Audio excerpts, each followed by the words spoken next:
kung halimbawa, attorney, kakailanganin ng tumestigo magsalita mismo sa korte ng mga mapipili ng prosecutor na witnesses, sino ang sasagot nung lahat ng mga gastusin kapag kinailangang lumipad papunta ng dahig yung mga witness, hindi biro yung gastos dun? Dapat ICC. Okay.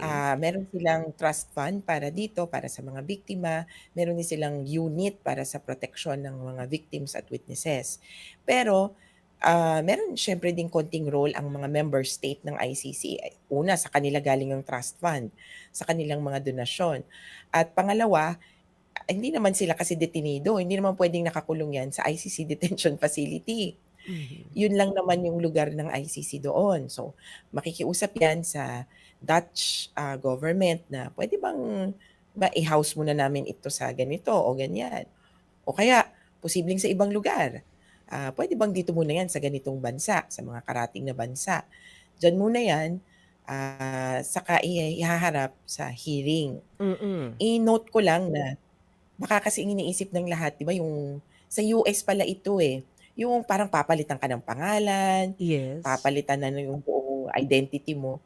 Hindi po uso pala ito sa ibang bansa.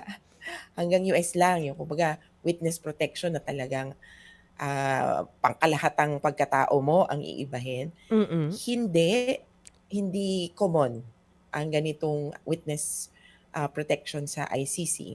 At ang mangyayari, dadaling ka dun, magte-testify ka siguro 1, 2 weeks ganyan at iuuwi ka na ulit. Hanggang doon ang kumbaga kargo ng ICC. So ibig sabihin kapag pumayag kang maging testigo, haharap ka talaga dun, kita ka ng lahat, public? Puwede ka ring mag-request na Oo. puwede kang nasa isang kwarto. Doon din naman yung, Hmm. kwarto tapos ang mangyayari ay naka-video ka tapos naka-pixelize, Hmm, 'yan. mm, So, ang tawag mm. sa'yo, ito po si victim 001 or si victim P-02, ganyan. Mm. May code name. I Pero kung see. minsan makikilala mo rin, eh, 'no?